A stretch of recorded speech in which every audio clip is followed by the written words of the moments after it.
14वां अध्याय भवाटवी का स्पष्टीकरण। श्री सुखदेव जी कहते हैं, राजन, देहाभिमानी जीवों के द्वारा सत्वादि गुणों के भेद से शुभ, अशुभ और मिश्र 3 प्रकार के कर्म होते रहते हैं। उन कर्मों के द्वारा ही निर्मित नाना प्रकार के शरीरों के साथ होने वाला जो संयोग वियोग आदि रूप अनादि संसार जीव को प्राप्त होता है, उसके अनुभव के 6 द्वार हैं। मन और 5 ज्ञानेंद्रियां, उनसे विवश होकर यह जीव समूह मार्ग भूलकर भयंकर वन में भटकते हुए धन के लोभी बंजारों के समान परम समर्थ भगवान विष्णु के आश्रित रहने वाली माया की प्रेरणा से बीहड़ वन के समान दुर्गम मार्ग में पड़कर संसार वन में जा पहुंचता है। यह वन श्मशान के समान अत्यंत अशुभ है।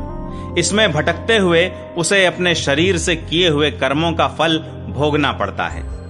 यहाँ अनेकों विघ्नों के कारण उसे अपने व्यापार में सफलता भी नहीं मिलती, तो भी यह उसके श्रम को शांत करने वाले श्री हरि एवं गुरुदेव के चरणारविंद मकरंद मधु के रसिक भक्त भ्रमरों के मार्ग का अनुसरण नहीं करता। इस संसार वन में मन सहित 6 इंद्रियां ही अपने कर्मों की दृष्टि से डाकुओं के समान हैं। पुरुष बहुत सा कष्ट उठाकर जो धन कमाता है, उसका उपयोग धर्म में होना चाहिए। वही धर्म यदि साक्षात भगवान परम पुरुष की आराधना के रूप में होता है, तो उसे परलोक में निःश्रेयस का हेतु बतलाया गया है।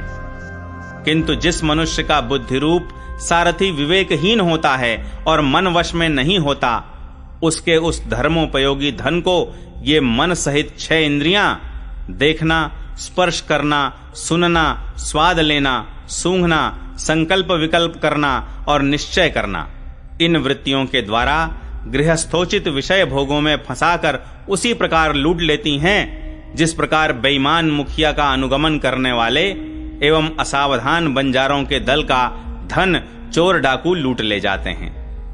यही नहीं, उस संसार वन में रहने वाले उसके कुटुंबी भी, जो नाम से तो स्त्री पुत्रादि कहे जाते हैं, किंतु कर्म जिनके साक्षात भेड़ियों और गीदड़ों के समान होते हैं, उस अर्थ लोलुप कुटुंबी के धन को उसकी इच्छा न रहने पर भी उसके देखते देखते इस प्रकार छीन ले जाते हैं जैसे भेड़िए गडरियों से सुरक्षित भेड़ों को उठा ले जाते हैं।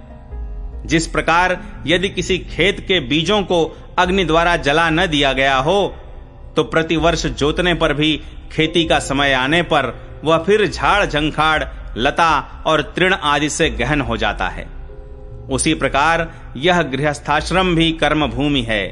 इसमें भी कर्मों का सर्वथा उच्छेद कभी नहीं होता, क्योंकि यह घर कामनाओं की पिटारी है। उस गृहस्थाश्रम में आसक्त हुए व्यक्ति के धन रूप बाहरी प्राणों को डांस और मच्छरों के समान नीच पुरुषों से तथा टिड्डी, पक्षी, चोर और चूहे आदि से क्षति पहुंचती रहती है। कभी इस मार्ग में भटकते भटकते यह अविद्या, कामना और कर्मों से कलुषित हुए अपने चित्त से दृष्टि दोष के कारण इस मर्त्य लोक को, जो गंधर्व नगर के समान असत है, सत्य समझने लगता है। फिर खान पान और स्त्री प्रसंग आदि व्यसनों में फंसकर मृग तृष्णा के समान मिथ्या विषयों की ओर दौड़ने लगता है।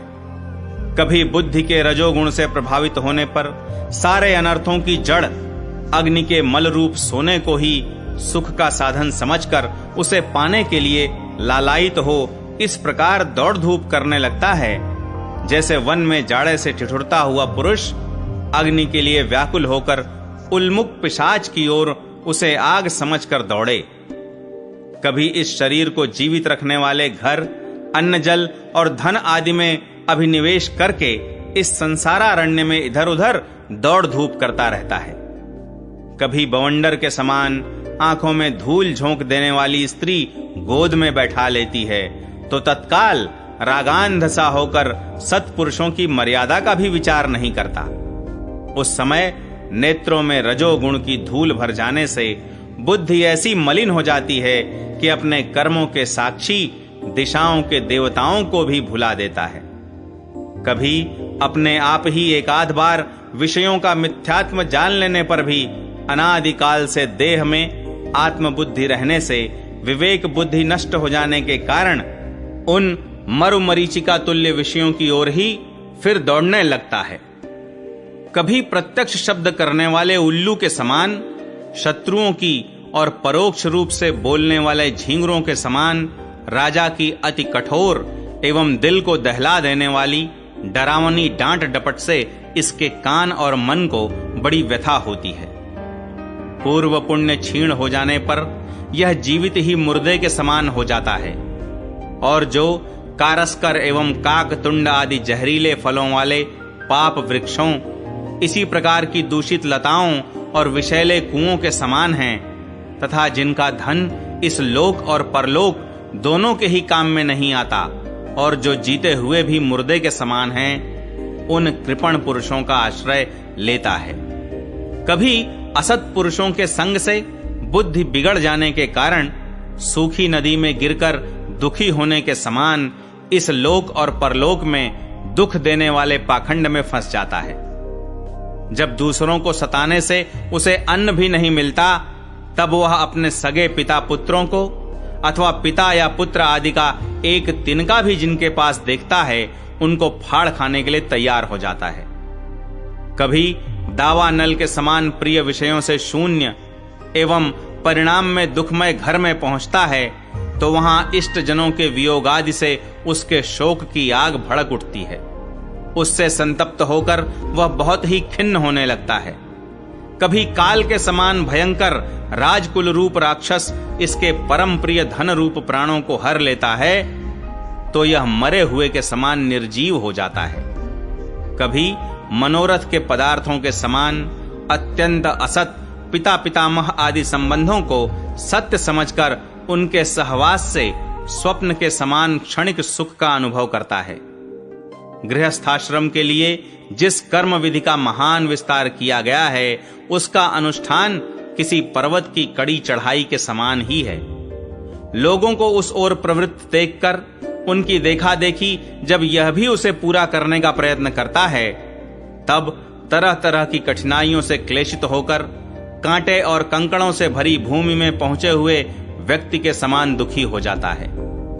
कभी पेट की असह्य ज्वाला से अधीर होकर अपने कुटुंब पर ही बिगड़ने लगता है। फिर जब निद्रा रूप अजगर के चंगुल में फंस जाता है, तब अज्ञान रूप घोर अंधकार में डूबकर सूने वन में फेंके हुए मुर्दे के समान सोया पड़ा रहता है। उस समय इसे किसी बात की सुधि नहीं रहती। कभी दुर्जन रूप काटने वाले जीव इतना काटते तिरस्कार करते हैं कि इसके गर्व रूप दांत, जिनसे यह दूसरों को काटता था, टूट जाते हैं। तब इसे अशांति के कारण नींद भी नहीं आती तथा मर्म वेदना के कारण क्षण क्षण में विवेक शक्ति क्षीण होते रहने से अंत में अंधे की भांति यह नरक रूप अंधे कुएं में जा गिरता है। कभी विषय सुख रूप मधुकणों को ढूंढते ढूंढते जब यह लुक छिपकर पर स्त्री या परधन को उड़ाना चाहता है, तब उनके स्वामी या राजा के हाथ से मारा जाकर ऐसे नरक में जा गिरता है जिसका ओर छोर नहीं है।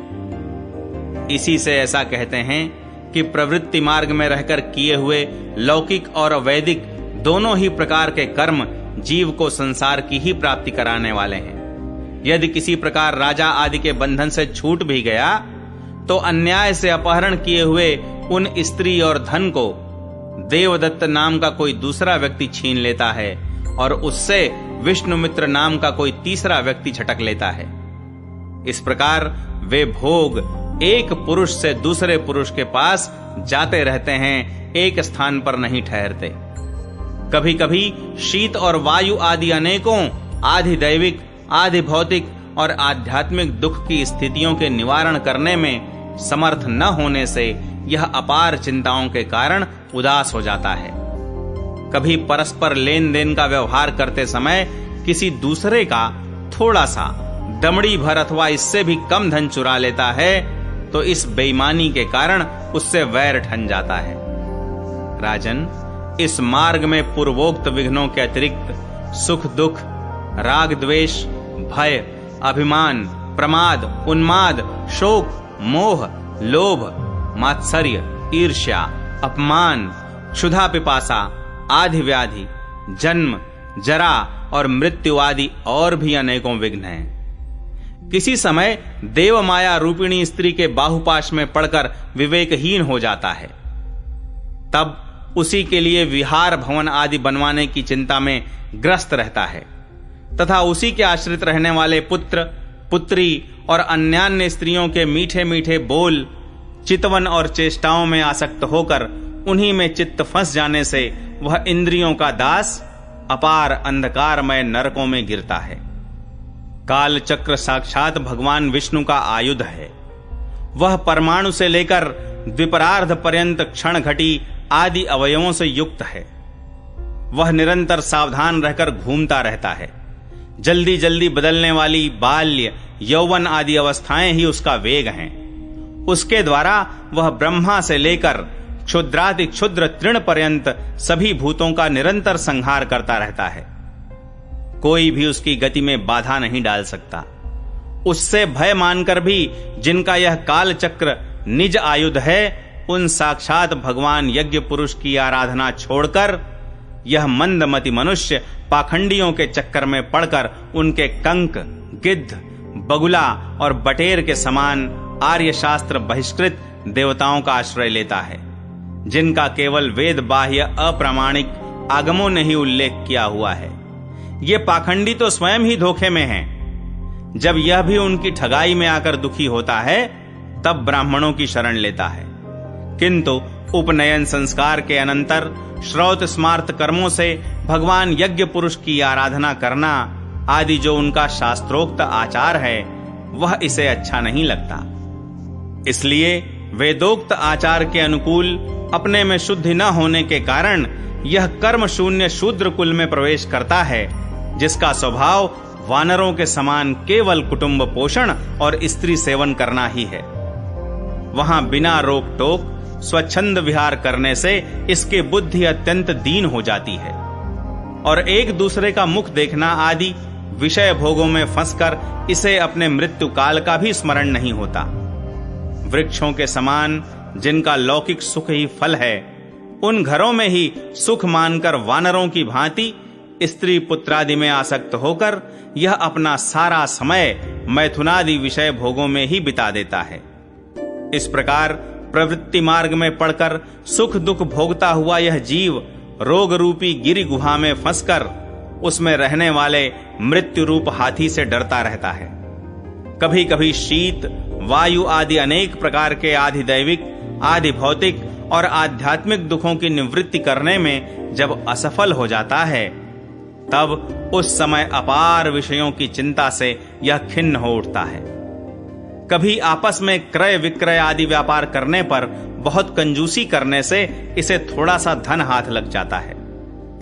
कभी धन नष्ट हो जाने से जब इसके पास सोने, बैठने और खाने आदि की भी कोई सामग्री नहीं रहती, तब अपने अभीष्ट भोग न मिलने से यह उन्हें चोरी आदि बुरे उपायों से पाने का निश्चय करता है।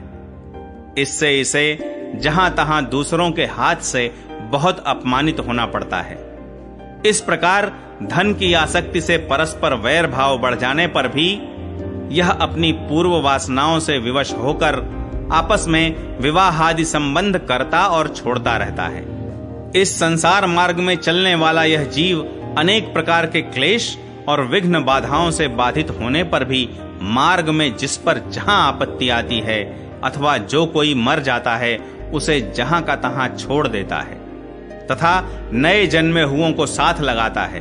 कभी किसी के लिए शोक करता है, किसी का दुख देखकर मूर्छित हो जाता है, किसी के वियोग होने की आशंका से भयभीत हो उठता है, किसी से झगड़ने लगता है। कोई आपत्ति आती है तो रोने चिल्लाने लगता है।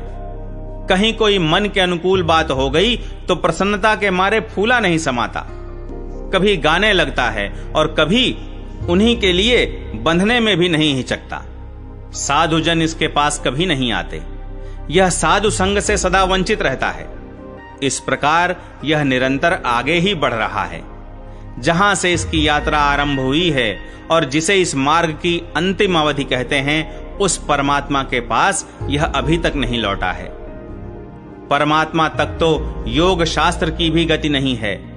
जिन्होंने सब प्रकार के दंड का त्याग कर दिया है, वे निवृत्ति परायण संयतात्मा मुनिजन ही उसे प्राप्त कर पाते हैं। जो दिग्गजों को जीतने वाले और बड़े-बड़े यज्ञों का अनुष्ठान करने वाले राजर्षि हैं, उनकी भी वहां तक गति नहीं है। वे संग्राम भूमि में शत्रुओं का सामना करके केवल प्राण परित्याग ही करते हैं तथा जिसमें यह मेरी है ऐसा अभिमान करके वैर ठाना था, उस पृथ्वी में ही अपना शरीर छोड़कर स्वयं परलोक को चले जाते हैं। इस संसार से वे भी पार नहीं होते। अपने पुण्य कर्म रूप लता का आश्रय लेकर यदि किसी प्रकार यह जीव इन आपत्तियों से अथवा नरक से छुटकारा पा भी जाता है, तो फिर इसी प्रकार संसार मार्ग में भटकता हुआ इस जन समुदाय में मिल जाता है। यही दशा स्वर्गादि ऊर्ध्व लोकों में जाने वालों की भी है। राजन, राजर्षि भरत के विषय में पंडित जन ऐसा कहते हैं, जैसे गरुड़ जी की होड़ कोई मक्खी नहीं कर सकती, उसी प्रकार राजर्षि महात्मा भरत के मार्ग का कोई अन्य राजा मन से भी अनुसरण नहीं कर सकता।